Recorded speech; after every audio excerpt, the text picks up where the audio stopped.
Daawwattoota Oromiyaa Kebil Neetwoork barnoota keenya har'aatiin Adobe Photoshop akkaataa itti suuraa tokko editiitti goonu kan isinitti agarsiisu ta'a. Amma xumura qophii keenyatti akka nu waliin turtan kabajaan isin gaafachaa kallattumaan gara qophii keenyatti fudhadha. Adobe Photoshop suuraawwan garaagaraa ittiin edit gochuudhaaf Photoshop adda addaa hojjechuudhaaf kan isin gargaarudha. Liinkii isaa descriptionii keessa isiniif nan kaa'a, buufattanii itti fayyadamuu dandeessu. Kallattumaan gara Adobe Photoshop fudhadha. Adobe Photoshop ni bantu versionii garaagaraatu jira.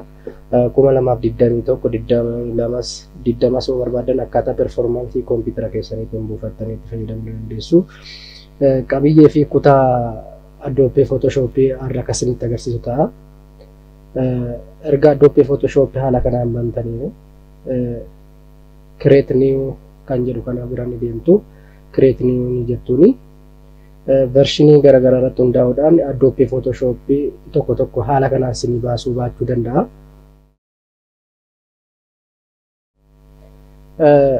Inni kun 2021 dha. Haala kanaan isin baasa 2021 fi 2022 yoo ta'e akkaataa suuraa saayizii isin barbaadaniin erga akka itti filattanii booda gara editiitti gochuutti ni deemtu jechuudha. Fakkeenyaaf kana jalqaba ni jira waan ta'eef kallattumaan gara sanitti isin geessa. Haala kanaan erga bantanii booda har'a barnoota keenya irraatiin kan laallu qabiyyee fi maalummaa isaatti kan laallu ta'a. Kutaalee gurguddoo 4 qaba Adobe Photoshop. Kutaaleen isa gara olaatti jiru kanaadha. Yookaan immoo tool kan jennuun jechuudha. Tool baal irratti kan argamu kana. Innis settingii garaagaraa karaalee ittiin suuraa tokko editiitti goonu settingii garaagaraa iddoo itti sirreessinudha jechuudha. Inni kutaa tokkoffaan kun toolbarii jedhama jechuudha.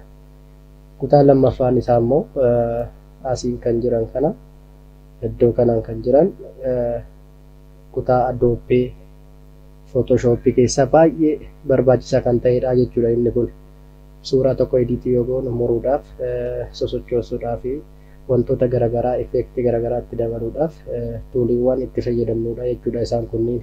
Kanaaf isaan kunniin baay'ee barbaachisoo fi footoo tokko hojjechuudhaaf wantoota nu itti fayyadamnudha jechuudha tuuliiwwan kunniin jechuudha.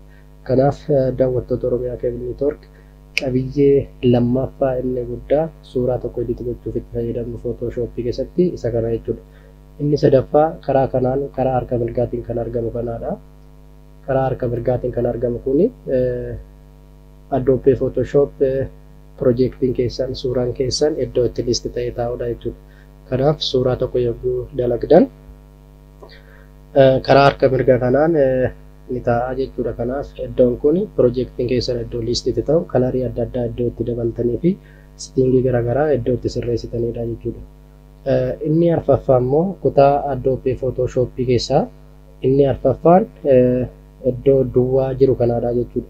Iddoo duwwaa jiru kuni suuraa keessan iddoo itti dalagdan yookiin immoo itti edit gootanidha jechuudha. Suuraan tokko yogguu gara kana fiddanii muruudhaafis ta'ee resize gochuudhaaf, scale isaa sirreessuudhaaf, position isaa sirreessuudhaaf, filterii isaa sirreessuu fi kanneen kana fakkaatan waan baay'ee hojjechuudhaaf, background jijjiiruudhaaf suuraan keessan iddoo kanatti taa'aa jechuudha. Kanaaf hojii guddaa kan hojjettan iddoo kanatti Adobe Photoshop kutaa gurguddoo arfan qabu keessaa inni arfaffichi iddoo suuraan keessan taa'u kanaa jechuudha.